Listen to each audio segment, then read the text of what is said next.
So let us rejoice and be glad in it. Hallelujah. Hallelujah. Amen. It gives me joy that I can stand before you this morning and to share the word of God with you. And I am praying that the Lord will bless us, that we will not leave this place the same as we have come. I have entitled the sermon, The Comfort of Mourning.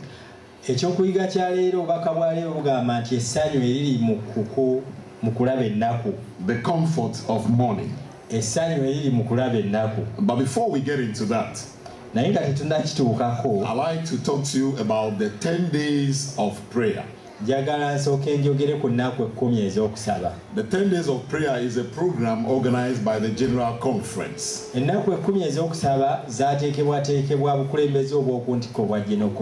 When they urge all the churches around the world to spend 10 days in prayer. You remember when Jesus left the disciples for heaven, they were in the upper room for 10 days. And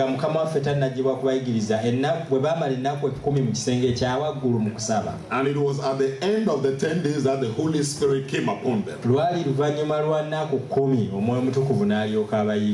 During those 10 days, they prayed and they confessed their sins and they made peace with each other. So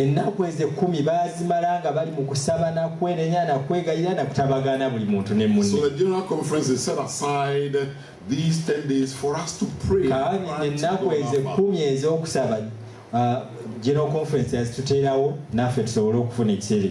program began last Wednesday, the 8th, and it will finish on the 18th.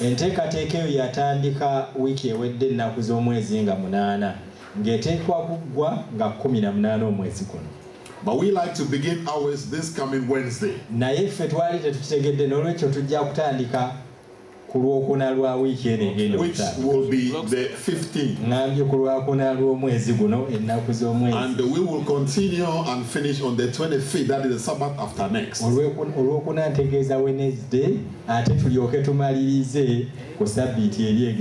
There is material for it. It is based on the Lord's Prayer.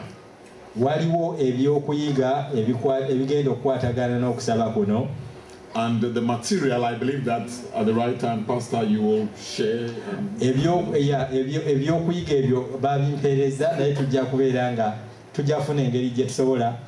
Just a second. Okay. Mumanyi nti nali mbasabye secretary church clerk buli kinoomu kuffe asobole okumuwa details ze. Kiba kitegeeza nti omuwa amanyago, omuwa essimu yo, kyandibadde kirungi okumuwa address gy'obeera, ate omuwe ne email. Omulembe guno guli scientific. Kakati ebyo ebyokuyiga bye bampadde biba bimpadde naye ng'ate babimpeereza ku email. Kiba kyangu nnyo bwe tuba nga tufunye ebintu ebifaana bwe bityo, mbiweeza buweereze wa church clerk, ffenna ne bitutuukako. Ekyakye tugenda okukola, tugenda kubiteeka ku website. Ennaku zino bannaffe abali mu mitambo gya communication batukolera app eyo osobola okugiteeka ku ssimu yo, essimu eno smartphone. Kati ojja kubanga aba communication bajja kubanga babitaddeko by Wednesday, ogenda bugenzi ku North London, ojja ku app ebyokuyiga bino ebiranga bikutuukako. Mbadde nkubira omulanga mwenna abamemba musobole okulaba nti details ezo muziwa church clerk.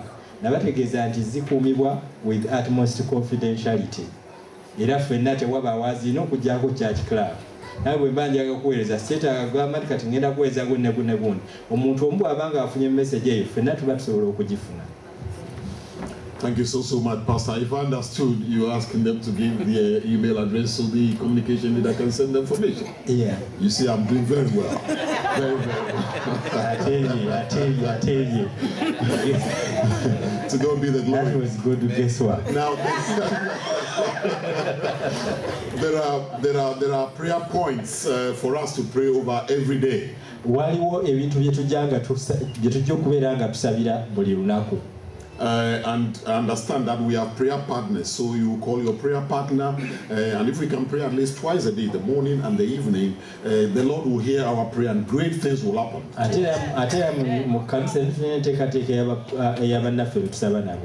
Kansubuleti buli omu akyabalina atabalina nja kusaba naawe okolagane ne omukadde okusaba taliiwo olwaleero. Okay, Mama Mukibi ajja kubeera nga asobola okubagattaganya abatalina ba prayer partner naye abalala mwenna mubalina. Omusumba kyabadde agamba nti tujja kubeera nga tusaba at least musaba ne munne emirundi ng'ebiri olunaku oba esatu nga Mukama bw'anaabasobozesezza. In connection with that, I'd like to introduce you this card that I have in my hand here. Waliwo wano n'akantu kaalina mu mikono kakaadi kaako mukalabi. In a moment, the deacons and deaconesses will give them out. But let me just tell you about this card. Kaadi kano abadikoni bajja kubeera nga babututuusaako naye kamala okukoogerako. I believe that we all have brothers and sisters and friends and family and colleagues we want to bring to Christ. Ndowooza nti mwenna buli muntu alina abantu abamukwatako bayandyagadde okujja eri Mukama waffe. This card is where we will write their names. Bw'oba ng'olina gw'osabira ng'oyagala ajja eri Mukama waffe teeka kaadi eno kw'oba oteeka erinnya lye. There is space for 5. If you have 5 people, just take your time, pray to God to impress your mind with the individuals and then write their names here. Waliwo emyaganya gy'abantu 5 kakati gwe kyolina okukola kwe kubeera nga buli mwaganya oteekamu erinnya lya muntu omu era obeere ng'omusabira nga bw'osobodde. And over the 10 days we are going to pray fervently for those people. Ennaku 10 ze tugenda okuweereza okusaba zifuule ennaku z'onoosabiramu abantu bano ate mu ngeri enjawulo. Now this church, our dream this year is to raise the membership to 200. Mumanyi nti omwaka guno gwa mugano. Now if that must happen, then you and I, we have got to roll our sleeves ekyo kitegeeza nti bwe kibanga ekyo kinaabeerawo tulina okufungiza and go down on our knees and cry to God Almighty. Tugende ku maviivi gaffe tutandike okukabira Mukama. Because the people who will come, they will come because we are praying for them, because we invite them. Abantu abagenda okujja bagenda kujja lwakubeera tujja kwanga tubasabidde era nga tubayise. So write the names when you get home. You don't need to write them here, but when you get home, write the names, and over the 10-day period, in the morning we are praying for them, in the afternoon, in the evening we are praying for them. Towandiikira wano naye kasitoddeeka n'obwegendereza weerowooze abantu abo 5 obateeke ku lupapula tutandike okubasabira. The wonderful thing is that as you pray for your fellow men, kintu kikulu nnyo okutandika okweyigiriza n'okusabira abantu abo. God does wonderful things for you. Mukama akola ebintu eby'ekitalo gy'oli gwe kennyini bw'otandika okusabira abantu abo. So we are going to begin this Wednesday. N'olw'ensonga eyo ku lwokuna lwa wiiki eno egenda okutandika and this Wednesday we are also fasting. We are declaring the fast. Ate era bwe lunaku lwe lumu tugenda kutandika tujja kusiibirako. If you can do a dry fast, that is, you don't drink, you don't eat. Bw'oba osobola okusiiba okwannamaddala nga tolinako okombyeko. If you can do that, that is fine. If you cannot do that, you can also have a wet fast where you can drink water or fruit juices. Bw'oba ng'osobola okusiiba okwannamaddala nga tolinako okombyeko kirungi genda mu maaso. Bw'oba tosobola osobola okusiiba ng'onywa ku ttondo lya tuzzi. If you can fast the whole day, that is fine. If you cannot, I'll encourage you at least fast half a day from morning till afternoon. Waliwo abasobola okusiiba olunaku lwonna era ndowooza nti ffenna tusobola naye bw'oba tosobodde waakiri weeganye osiibe ekitundu ky'olunaku. The most important thing is to have time to pray. Ekisinga obukulu kwe kufuna ekiseera ekyokusaba. And if you can pray on the hour, every hour, 6, 7, 8, 9, pray on the hour. Era bw'oba ng'osobola okusaba buli kalimi ka ssaawa lwe kakoona kyekisinga obulungi. If for some reason you miss an hour, don't worry. The next bw'oba ng'essaawa ekuyiseeko kati genda onoosaba ku ssaawa eddirira. And I'm praying that God will bless us abundantly. Nsaba Mukama atuwe nnyo omukisa. Thank you so much. Mwebale nnyo mwebale ddala. The comfort of morning. Tuli ku ssanyu okusanyusibwa okuva mu kunakuwala. Let us bow our heads as we pray. Katusabe Katonda. Dear Lord, the time has come to share Mukama the word ekiseera with your kituuse people. ekyokugabana eky'ebyawandiikibwa I don't n'abantu. have a word myself, Siina nze bigambo byange so kubwa. I ask you to hide me behind the cross. N'olwekyo Mukama nsaba onkweka I pray emabega that you will w'omusaalaba. speak yourself. Era nsaba Mukama ojje May ogere it make n'abantu. sense unto your people. Ebigambo ebikola amakulu eri May we abantu. be inspired and be blessed. Otusobozesa okuluŋŋamizibwa We ask of you n'okuloza. in the name of Jesus. Tusaba mu nnya ly'omwana wa Yesu Kristo Mukama Amen. waffe. Amiina. Many years ago, Emyaka mingi egiyiseewo, a group of men sat around a fire. abasajja baagenda ne bakuma ekyoto ne batuula. It was in the courtyard of the house of the high priest where Jesus had been taken after he was arrested. Abasajja baakuma ekyoto mu luggya lwa kabona asinga obukulu Yesu gye baali bamututte ekiro kye bamukwatirako. Peter sat in the midst of those people. He was also warming himself. Ebyawandiikibwa bigamba nti ne Peetero naye yatuula ku kyoto awo n'atandika okubuguma. Then the servant girl pointed to him Akawala ne kajja ne kamusongamu and said, "This man also was with him." ne kagamba nti omusajja ono naye yabadde naye. Peter said, "Woman, I don't know him." Peetero kyava agamba nti mukazi wattu omusajja simumanyi. Not long afterwards, another individual pointed to Peter Oluvannyuma lw'akabanga omuntu omulala n'ajja n'amusongamu oluno and said, "You also are with him." n'amugamba nti naawe wabadde naye. Peter said, "Man, I am not." Kyava amuddamu n'amugamba nti nze simumanyi. About an hour later, Oluvannyuma lw'essaawa ng'emu somebody else said, omuntu omulala n'ajja "Surely this fellow also was with him, for he's a Galilean." n'agamba nti mazima gennyini omusajja ono yabadde naye kubanga ate naye mu Ggaliraaya. Peter said, "Man, I don't know what you are talking about." Peetero kyava agamba nti gwe musajja wattu by'oyogera sibimanyi na bimanya. Even whilst Peter was still speaking, Naye Peter ng'akyayogera, the rooster crowed, enkoko sseggwanga n'ekookolima. and Jesus tended to look at Peter. Awo Yesu kyava akyuka n'atunuulira Peetero. When their eyes met, Bwe basinkanya amaaso, Peter remembered what Jesus had said, Peetero n'alyoka ajjukira Yesu kyali that amugamba before the cock crowed, he would deny him 3 times. nti ng'enkoko tennakookolima yali wa kumwegaana emirundi 3. Beloved, Peter was devastated. Abaagalwa, He was completely ebyo devastated. Peetero byamukuba wala And nnyo. the Bible says that he went out and he wept bitterly. Ebyawandiikibwa bitugamba nti awo Peetero n'afuluma ebweru n'akaaba. Dear friends, we mourn over many things, don't we? Ebintu bingi ebitukaabya si bwe guli. The Sabbath before last, I was at the funeral. Sabbiiti eyayita nali ku lumbe. It was the funeral of one of our elders who passed. Lwali lumbo olwa omu ku bakadde baffe. And the widow was so broken she could hardly walk. They had to hold her to bring her to a seat. Naye natunuulira nnamwandu nga takyali mu luyengo akaaba yaziirana. Her older daughter was simply unable to contain herself. N'omuwala we omukulu nga naye takyasobola kwezza.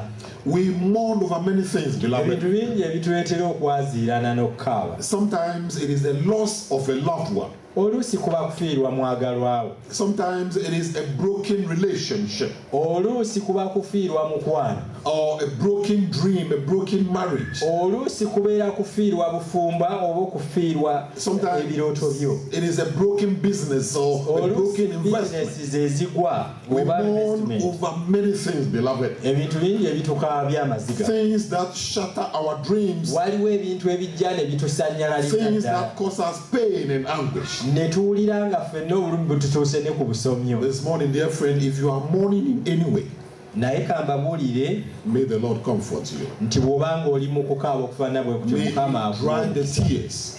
Mukama akuwe okusanyuka. May He take away the pain. Mukama aggyewo obulumi. And may He grant you peace. Mukama akuwe emirembe. In the name of Mu Jesus. linnya lya Mukama waffe Yesu Kristo.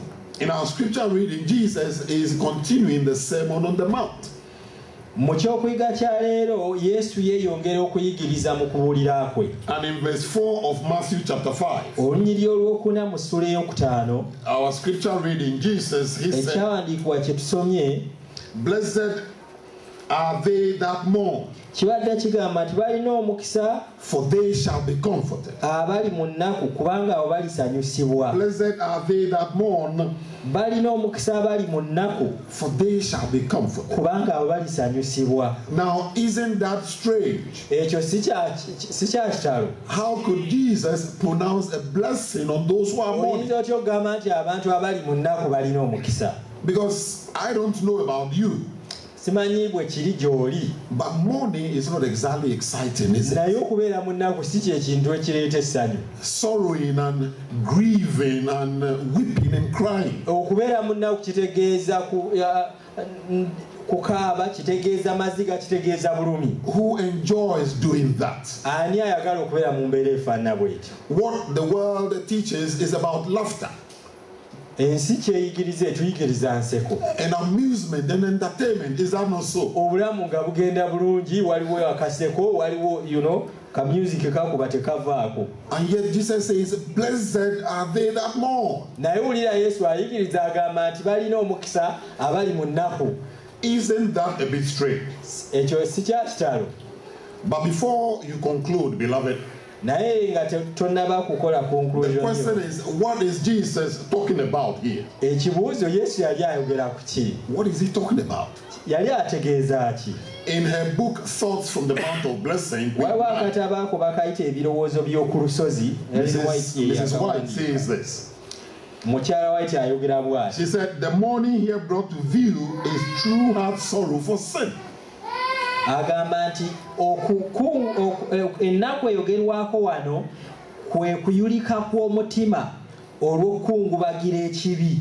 True heart sorrow for sin. Okukungubagira ekibi. And so what Jesus is talking about is not personal disappointment or personal difficulties. No. Yesu yali tayogera ku bizibu ebitutuukako buli lunaku. He is talking about heart sorrow for sin. Ayogera ku kunakuwalira kibi. And so effectively what he's saying is, blessed are they that sorrow for sin. N'olw'ensonga yayogera ku abo abanakuwalira ekibi. For they shall be comforted. Kubanga abo balisanyusibwa. You know, dear friends, not many people sorrow for sin. Abantu si bangi abanakuwalira ekibi. You agree with me? Mukkiriza ekyo? For many people, abantu bangi sin is not such a terrible thing. Ekibi tekibalumya nnyo mutwe. Matter of fact, for some people, sin does not exist. Eri abantu abamu tebamanyi nti waliyo n'ekibi. Even for some of us who call ourselves Christians, abamu kufa abeeyita n'abakristaayo, we don't call sin by its real name. ekibi tetukyatula na linnya lyakyo. We say we made a mistake, tugamba nti twakoze ensobi, an unfortunate thing. twakoze ekintu We don't call sin by its real name. tetwagala na kyatula linnya. And sometimes we excuse sin, sometimes we justify era sin. ebiseera ebisinga obungi tutandika okukyolereza n'okwewolereza lwaki Not many twakikoze. people actually sorrow for sin.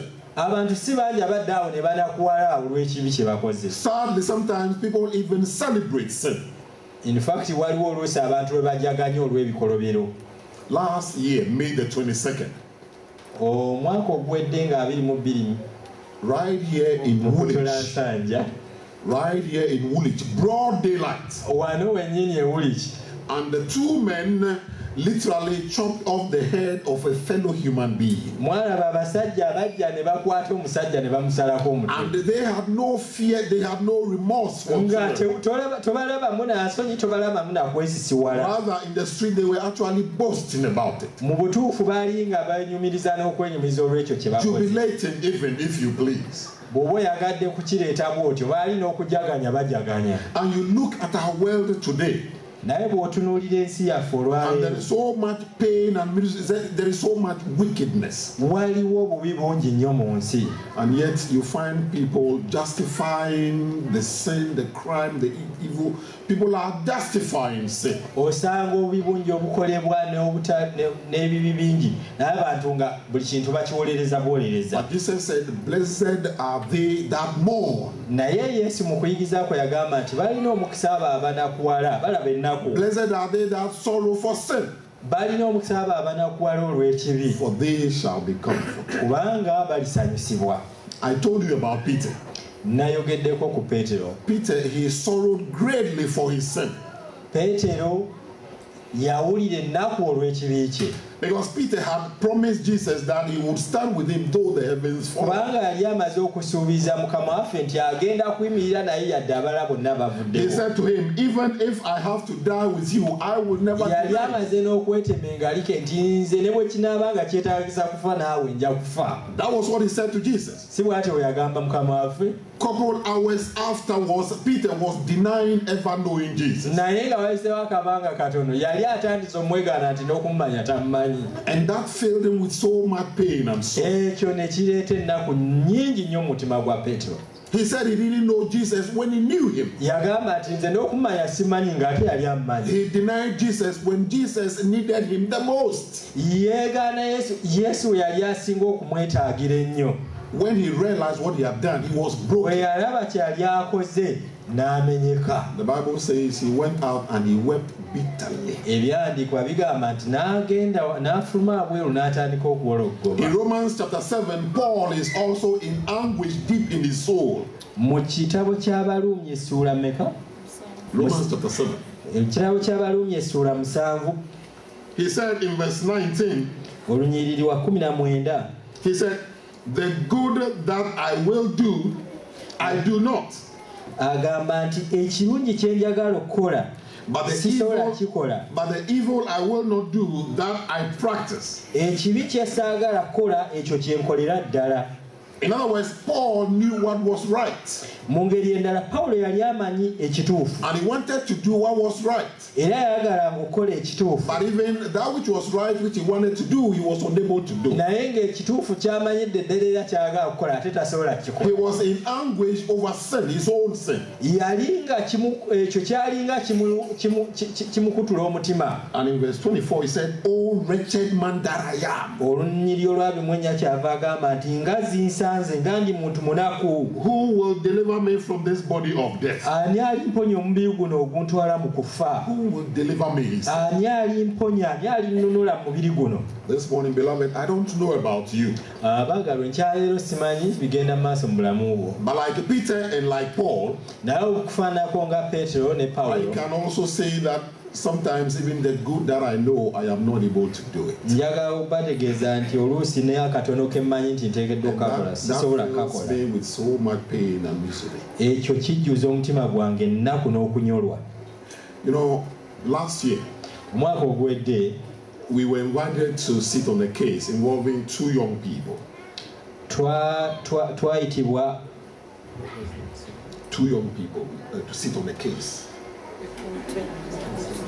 kuyingira mu nsonga. Oh, no. I mean, in the church situation. Yes. omwaka ogwedde omusumba yali alina ensonga zali alina okuyingiramu z'abantu babiri. And in the course of trying to settle, I said something that I should never ever have said. Naye wakati mu ngeri mu process y'okutabaganya abantu bano n'ayogera ekigambo naye kennyini kyejjusa nti teyandikyogedde. Because one of the young men was so emotionally distraught. Kubanga waliwo omu ku bavubuka abo And I wasn't ebirowoozo bye byawulira byalabika nga bibotoddwa nnyo. I wasn't sensitive enough to the situation. Omusumba agamba nti yawulira nga teyali mwegendereza kimala ku mbeera And eyo I said something that was not good. n'ayogera by'atandiyogera. And it compounded his anxiety. It created more problems than it solved. Mu kifo ky'okugonjola ensonga kyazongeramu bwongezi kamulali. I have apologized a couple times, but it still fills me with so much regret. Omuvubuka naakamwetonda emirundi enfunda nga bbiri naye mpulira nga buli kaseera And you know, dear friends, the things we mbeera do n'okwejjusa. impact the people around us. Ebiseera ebisinga obungi waliwo ebintu bye tukola eri bannaffe What I said impacted that young man so badly. naye gye nayogera eri omuntu oyo kyali kibi nnyo. One woman spent a whole afternoon cooking for the husband. Waliwo omukyala omwe yali amaze olunaku lamba ng'afumbira mwami we. The husband had gone on trek for 1 week. Omwami yali nga taliiwo ng'agenze okumala wiiki nnamba. And she was preparing something sumptuous to welcome the husband Kati home. omukyala bwe yamanya nti omwami taliiwo n'agamba nti ku luno kanfumbe nneemaleyo. By the grace of God, the husband arrived home safely. olw'ekisa kya Katonda omwami naye n'akomawo awaka. And she set the table and invited him to dinner. Omukyala n'ateekateeka emmeeza n'ayita omwami we ku kyeggulo. The man started eating the food. Omwami n'atandika okulya emmere. Then he put the spoon down. Oluvannyuma ekijiiko n'akiteeka wansi. And he said, too much salt. Too salt. Too salt. Omunnyo nga gwayitiridde. The man did not end there. Teyakomaawo. He said, where were you looking when you were adding the salt? Wabadde otunudde wa ng'olunga omunnyo guno? Where were you looking when you were adding the salt? Wabadde otunudde wa? The woman was absolutely devastated. Omukyala n'awulira ng'aputuse. She had put in so much love in preparing that food. Yali ataddeyo nnyo omukwano nga It was her way of saying, I love you so much, I'm happy you are back. Yali ateekateeka ekyeggulo nga y'engeri y'okugamba mwami we nti nkwagala. And all she wanted was the husband to also love her. That was all I believe she wanted. Is that not so, wives? Is that not so? Kyali asuubira ye mwami we okutegeera nti mukyala we amwagala nnyo.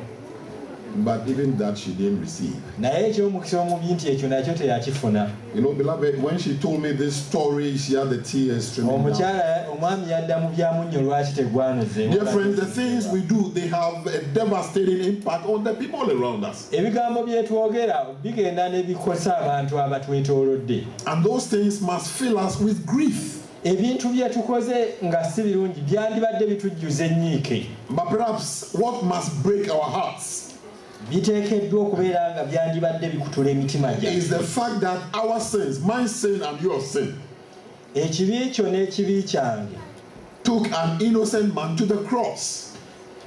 Kino kye kyanditusinze n'okutukutula emitima nti ekibi kyo n'ekibi kyange byatwala omuntu atalina musango ku musaalaba. Jesus Christ went to the cross because of your sin and because of my sin. Yesu yagenda ku musaalaba lwa kibi kyo na kibi kyange. Jesus, he was whipped 40 lashes less one. Yesu yakubibwa kibooka 41. It was no joking matter. By the time you go through that, you're already dead. Embooko z'Abaruumi zagendanga okuggweramu eziwera 4 nga n'okuzirika ozirise. They spat in his face. Baawanda amalusu mu maaso ge. And then they nailed him to the cross. Era oluvannyuma ne batandika okumuduulira. And as if that was not enough, they ran a spear through his side. Era azifa ekyo tekimala, omu yakwata effumu n'amufumita ne mu mbiriizi. And it was all because of your sin. Era byonna byali ku Mukama waffe lwa kibi kyange na kikyo. In Isaiah chapter 53. Mu kitabo kya Isaiah ssuula ya 53. Isaiah 53, the Bible says, surely he has borne our griefs. Isaiah ssuula ya 53. And carried our sorrows. What is the verse? Isaiah chapter 53 verse 4. Okuva ku nnya olwokuna, Isaiah 53 okuva ku nnyiri olwokuna. In verse 5 he says he was wounded for our transgressions. Olwokutaano lugamba nti naye yafumutibwa olw'okusobya kwaffe. And he was bruised for our iniquities. Yabetentebwa olw'obutali butuukirivu. In other words, whatever Jesus suffered, he suffered because of your sin and mu ngeri endala byonna ebyatuuka ku Mukama waffe byamutuukako ku lulwo ne ku lwange. And that must fill us with so much sorrow, shouldn't it? Ebyo bye bintu ebiteekeddwa okutujjuza ennyiike. This morning, are you sorrowing over sin, my friend? Enkyaleero owulira okunyolwa olw'obutali butuukirivu. Over something you have done? Enkyaleero owulira nga gukusinze olw'ebyo by'okoze. I must say that you are not alone. Njagala kubuulira nti toli wekka. I am also grieving over some of the things I have done. Nange kennyini mu mutima gwange mpulira ennaku olw'ebimu ku bintu bye nkoze.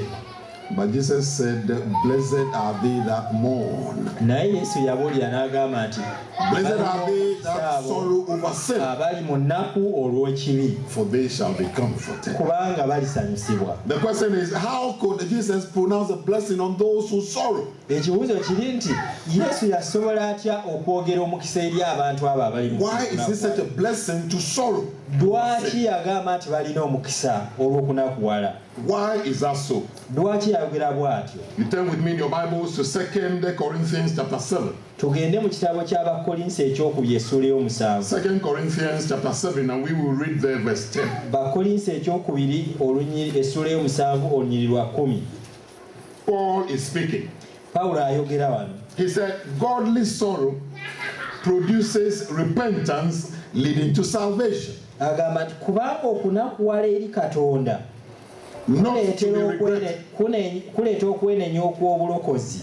Not to be regretted, but the sorrow of the world produces death. Naye okunakuwala okw'omu nsi kuleeta okufa.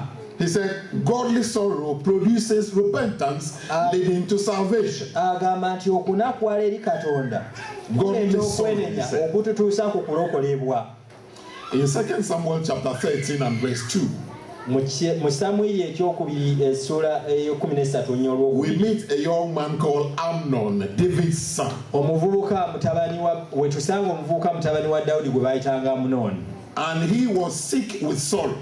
Amunoni yajjula obuyinike mu mutima gwe. Because he could not have his half-sister Tamar.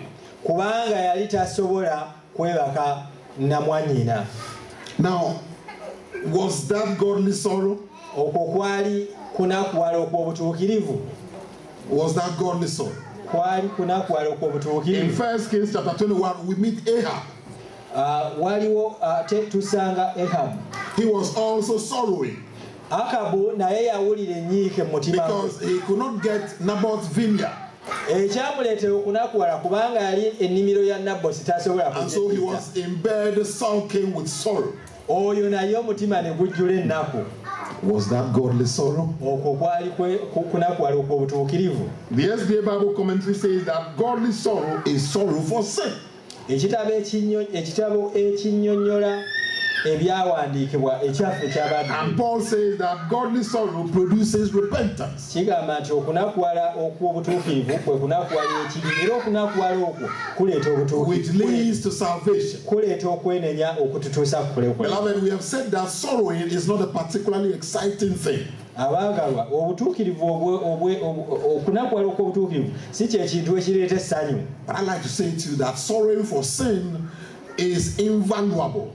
Naye njagala kubategeeza nti okunakuwala okw'obutuukirivu kyekyo kyotasobola nakuteekako muwendo. You cannot put a price, you cannot put a value on it. Tosobola kukiteekako muwendo. Because sorrowing for sin produces repentance. Kubanga okunakuwala okw'obutuukirivu kutuleetera okwenenya. And the repentance is key to our Ate salvation. okwenenya kye kisumuluzo eky'obulokozi bwaffe. Repentance is a change of mind. Okwenenya kutambulira mu birowoozo byaffe. It's a change of mind, it's a change of heart, it is a change of the whole personality. Okwenenya kukyuka kwa birowoozo byaffe, kukyuka kwa mpisa zaffe. From a sinful course of action to a godly course of action. Okuva ku bintu ebyandibadde bitukwasa nsonyi okudda ku bintu ebigulumizisa Katonda. And repentance is key for our salvation. Okwenenya kisumuluzo kya bulokozi bwaffe. In Luke's Gospel 13 and verse 3, Ekitabo kya Luka essula 14. Jesus said, except you repent, ye shall likewise perish. Yesu yagamba nti naye mmwe bwe muteenenya mugenda kuzikirira. In other words, except we turn around from that which is wrong in the sight of God. Okujjako nga tumaze okukyusa amakubo gaffe ne tudda ku makubo ga Except we turn around from those things which make the people around us miserable, we shall likewise perish, Jesus said. Okujjako nga tumaze kwenenya ku ebyo bye tukola n'ebye tukola bannaffe naye tugenda kuzikirira. Repentance is key to our salvation. Okwenenya kisumuluzo kya bulokozi bwaffe. And according to Paul, that which inspires repentance is sorrow for sin. Okusinziira ku Pawulo ekyo ekituleetera okwenenya, embeera etuleetera okwenenya kwe kunakuwalira ekibi. You agree with Paul? Mukkiriziganya ne Pawulo? Think this through with me, if you will. Mukirowoozeeko wamu naye bwe kiba nga kisoboka. If a man is not truly sorry for his sin, Singa omuntu abadde nga mbutuufu talina kwenenya okwanna. if the man is not truly sorry for his actions, Omuntu bw'abanga tanakuwalidde kibi kye, would he really repent of them? olowooza asobola okwenenya? Tekisoboka. No. Sometimes I wonder, Oluusi neewuunya. why do we say we are sorry about something and then go back and repeat those same things. Why is that? oluusi neewunya lwaki oluusi tutera okukozesa ekigambo ekyo sole ate noddamu n'okola ensobi y'emu. If a man is truly sorry, bw'obanga ddala kituufu oli sole, would he go back and do those same things? ogenda kuddayo ate okola ekintu kye kimu. One commentator, his name Ken Hughes, he said, no one is truly a Christian who has not mourned over his sins. Omuwandiisi ono agamba nti tewali mukristaayo w'amazima bw'abanga tasobola kukungubagira bibi byakoze. And he adds that we cannot be forgiven if we are not sorry for our sins. We cannot be forgiven. Tetusobola kusonyiyibwa okuggyako nga tunakuwalidde ebibi byaffe. And so this morning, this afternoon, may I ask us all a question, beloved? Emisana lya leero ettuntu lya leero nandyagadde okubuuza ekibuuzo bannaaye. What is our attitude towards the things we have done amiss? Ebintu ebitusobyeko tubirowoozaako tutya? What is our attitude, beloved? Ebintu ebikusobyeko birowoozaako otya? Jesus said, blessed are they that mourn. Yesu yagamba nti balina omukisa abo abali mu nnaku. Blessed are they that sorrow for their sins. Balina omukisa abo abanakuwadde olw'ebibi byabwe. For they shall be comforted. Kubanga balisanyusibwa. The question is, how shall they be comforted? Ekibuuzo kiri nti balisanyusibwa batya? Very quickly, 3 ways. Mu ngeri 3. One is to be comforted by the Holy Spirit. Engeri esooka kwe kusanyusibwa omwoyo omutukuvu. The Greek word translated comforted is the word parakaleo. Ekigambo ekyo kyayogedde ekigambo kya Lyonaani kye kitegeeza okusanyukisibwa. And it is 2 words, para and kaleo. Para, you know the word parallel, to be alongside. Parallel. Ekigambo ekyo kirimu ebigambo bibiri, parakaleo. Ekisooka kwe kukola kyogwo. Absolutely. You are doing very well. The other word is kaleo, which means to call. Ekigambo ekirala kye kitegeeza okuyita. So parakaleo simply means to come alongside. N'olw'ensonga ekigambo ekyo parakaleo kitegeeza okutambulira awamu. And it is from the same roots that we have the word parakletos, which is the name for the Holy Spirit. Ekigambo kye kimu kye kivaamu n'ekigambo ekirala paitetos ekivaamu okulungamizibwa kw'omwoyo omutukuvu. And it refers to one who comes alongside us in our time of difficulties. Era kye kigambo ky'osobola okugamba nti omuntu ajja n'abeera wamu naawe mu kiseera kye ekyokulaba ennaku. And puts an arm around us and he says, it's all right, you'll be okay. Omuntu ajja n'akukubako ku kibegabega n'agamba nti tofaayo bijja kuba bulungi. That is what the Holy Spirit does. The Holy Spirit is our comforter. When we are grieving over our sins, then he comes alongside us and he places his arms around us and he says, it's okay, it's okay, it's okay. This morning I don't know what you are mourning over, but I'm praying that the Holy Spirit will come alongside. That he will put his arms around you and speak words of hope and comfort. In the name of Jesus. The second thing is that they shall be comforted by the assurance that their sins have been forgiven them. I told you about Paul. He said, "Oh wretched man, who shall deliver me from this body?" Then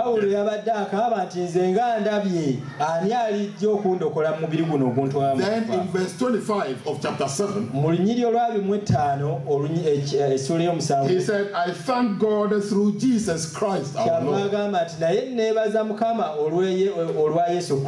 Paul was comforted in the assurance that his sins have been forgiven him. And so in Romans chapter 8 and verse 1, he said, "There is therefore now no condemnation to those who are in Christ Jesus."